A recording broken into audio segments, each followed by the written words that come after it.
Welcome back to the channel. My name is Brad and this is SuperCoach Pro. Today's video, we're looking at 1 to 11 top midfielders. And I'm going by average, not what I think with total points. So we're looking at who I think will be the highest rated midfielder by end of season in terms of average per week. So number one stays at Bont. I reckon he goes back to back. Side note, he should have definitely won the Brown Eye. I watched all his games and he was just insane. Now, I've cooled off a little bit on his ankle in terms of how he's going. He's actually progressed pretty well, apparently. He, dominated match sim and whatnot. So I think, excuse me, I think he is clearly number one again this season and looking like just the best C in VC. I had him all last year, I'm pretty sure, and he was just outstanding. Like, his ceiling is something else. Like, the amount of 120 plus scores is insane. If you look at his 120 plus scores, you're going from here. It's a whole row. What is it? 1, 2, 3, 4, 5, 6, 7, 8, 9, 10, 11, 12, 13, 14, 15. It's just insane. Like, you can confidently, week in and week out, start this bloke as your VC, knowing that you're not even going to have to use your C. So I love his scoring capability. I don't think it's going to shy too much of what it already is. I'm not sure if you can really get him cheaper, to be fair. I mean, the lowest you could pick him up for last year, if we sort out by price, was 610 at the start of the season. So maybe he has a slow start to the season again, potentially. But is he going to knock off that much money? Not too sure. He does got the good buy, so he's a player to consider. And his first three games look to be Melbourne, Gold Coast, and West Coast, which aren't too bad. Just make sure I've got that right in the 24 settings here. Yeah, they are. So, yeah, not too bad. Even if you look at his average versus an opponent, let's see, any early games, West Coast is his third favourite team to play, and he's got in round 3. So you do like that. I also like looking at this, what their sort of matchups are early on in terms of average against that opponent. So for that reason, we'll look at Oliver. If Oliver is fit, and I called this last year and I got in trouble a few times.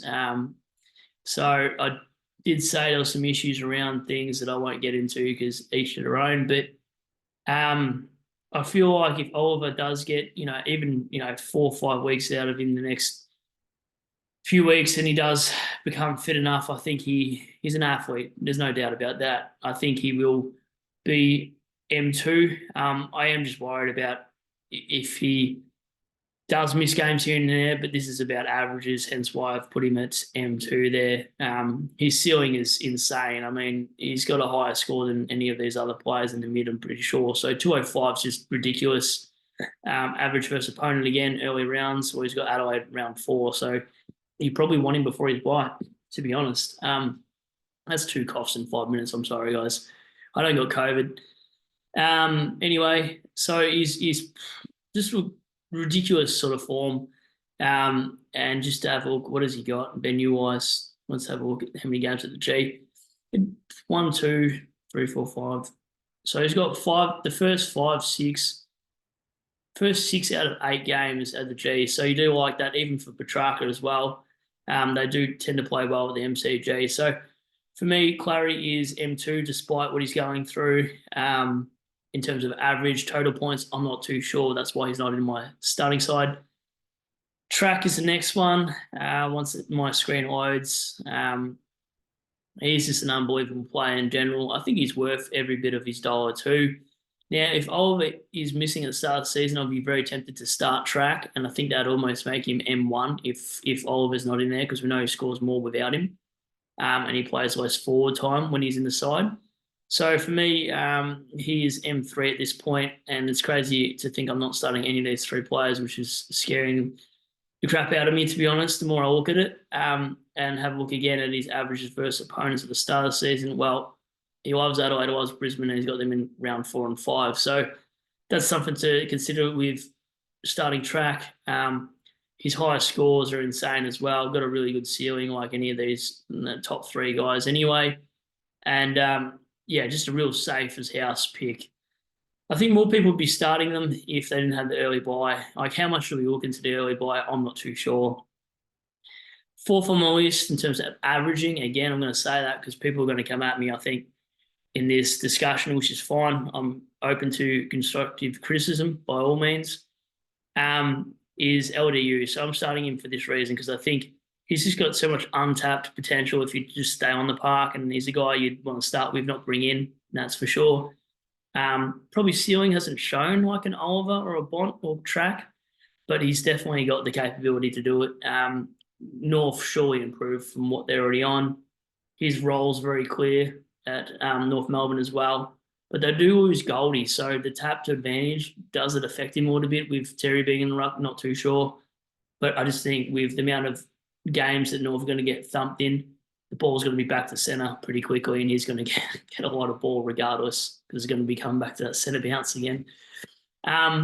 He's got Geelong early and Brisbane early, and he likes those. Also likes Freo and Hawthorn. So that's what you call a good fixture to start with, because if you've got round 5, 4, 2, and 6 in your first few rounds, and they're the top 5, 6, averaging teams you score against, that's always a good green flag to have. Hasn't had any injury concerns so far this preseason. So for me, he's a lock at M4 in terms of average. Now, Butters is 5. Wouldn't surprise me if he finished 1, to be fair, 2. He's got the capability, he's got the age behind him as well. And that's what I love about LDU with Butters is their age is more of a factor than, someone like a Bont or a Track who are getting in their late 20s. Now, Butters, if you're looking at averages early on too, loves to play Richmond, but that's only a 96 average, so who cares about that? We might not even account this because this is a lot of times he's played forward for. So let's just have a look at something else. We go and have a look at his back end of his season, and this is why a lot of people are hot on him too. So we go, where are we? So round 20 onwards, 134, 137, 139, 129, 158. Now, did he increase his time on ground, so minutes per points per minute, and his total? So not really. Like, he doesn't got a high time on ground for a midfielder. Like, that's not too bad, but he does score a lot of points per minute. He's at 1.7, which was pretty damn good in that game for sure. But here's one to go for. He's going to be a popular selection, and especially if he's by him and Sarong, Brayshaw will be those guys that a lot of people will start. Number 6 for me is Sarong in terms of averages.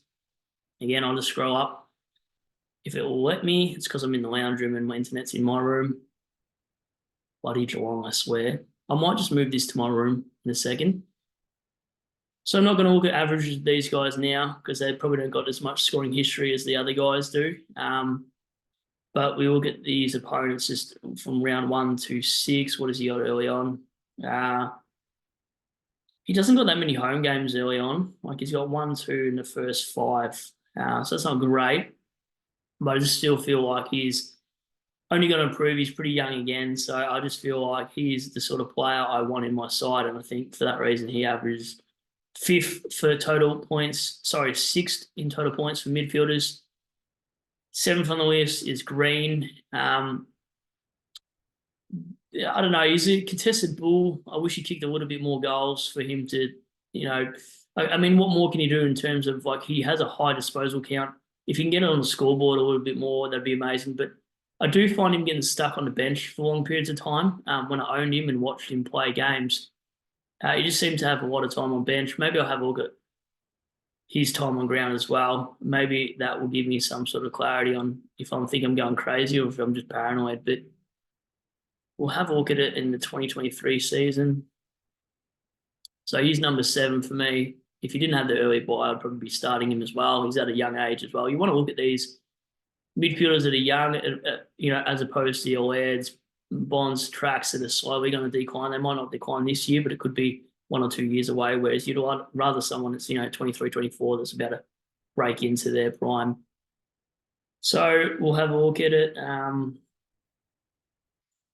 He's got a low time on ground and it gets higher at the end of the season. So that's interesting for Green. I did think he had a bit of a patch where I just thought, why is he stuck on the bench? So 96 minutes, 94 minutes, not great. But then you're looking at the 112, 115. So maybe his tank's not as bad as what I thought. So Green I do like. If you have a look at his scoring from last season too, they're fairly consistent. Not much of like a C sort of option in terms of the 130 mark. Only hit that 3 times and beyond, but he's definitely a safe VC by the looks. Laird, my biggest burn man, my biggest downfall for last year. He hurt me. Excuse me. I'm 3 for 3 now. I think he finishes M8, and that's only because of Matty Crouch.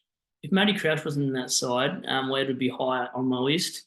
But I think Matt Crouch actually affects Dawson more. I'm pretty sure when I looked at the stats, Laird was still averaging around 120 when Crouch came in, and Dawson was back to a 110. So that's why I'm not hot on Dawson, because I think it actually affects him more, meaning he actually might play a little bit more back and we can pick him up as a mid defender later on. So Laird for me, he's got the scoring capability. A few niggles last year, got subbed out in the game as well. So I think he's a good player. Just his age concerns me, but he's definitely got the captaincy option, and this is why I like the pick. Like, it's a lot more appealing than the Sarong and Green, and that's why he obviously finished higher than him last year. Like, that scoring is ridiculous, and I've done it again, haven't I? I've put it in 24 stats, but have a look at 23 stats. Let's say if he's averaged that, that's Gary Ablett numbers. All right, so there we go. 156, 151. A lot of high games over 130, as opposed to old mate that only had 3. He's got 1, 2, 3, 4, 5, 6. 6 games over 130. It's more impressive as a C option. And then his bad games weren't so bad, to be honest. You know, he got 99s, 98s, whatever in there. I can't remember what happened in this game. I don't even know. The heat affected him, he reckons. I had him as captain that week, and that stuffed my season. I'm not going to rely all on him, but there was a few bad scores that I think I captained him twice for under 100, and one of them was the 50 game. So, yeah, it's important to have loopholes this year. Probably not, because it's about cash gen, trying to upgrade your team really fast, but you can probably take more punts on players this year because it's almost fantasy based in terms of the amount of trades we get per week we play. So for me, what does he have early on in terms of Adelaide Oval? Yeah, that's decent. You take that. Like, you want to start these Lairds and Dawsons, to be fair. He's got, yeah, that's pretty good draw. He plays Richmond as well. He'll dominate us. So I actually like Adelaide players based on their fixture as well. Be interesting to see these percentage owned, a week before round 1. That might determine people having FOMO. So for Dacos is at like 70, 80%, I feel like a lot of more people will jump on because they don't want to anti-pot him early on. And then my last 3 midfielders from that 9 to 11 range could be really anyone, but I'm taking a punt. I think Merritt would be about 9, and it's normally his back end of the season that he really starts to flourish. And you just know it's him and Parrish in the middle, along with Hobbs, and that's about it, really. So here's the guy I believe would be next in line. I don't mind him as a starting pick either, but we always know he comes home stronger than what he does starting the season. Even if you have a look at his games, let's have a look at his games last year. Like, he does got some good games over 130 as well. So he's got 1, 2, 3, 4, 5, 6, 7, 8. That's actually more than I actually thought. So that's interesting to note as well. So maybe he is a guy you actually do start, because he is a good captain option. What's he got early on MCG games? 1, 2, 3, 4 out of the first 7. That's not too bad. It's a hit and miss, but he will play you until round 14. So I do like that shout for a pick as well. I think he's a bit of a pod this year.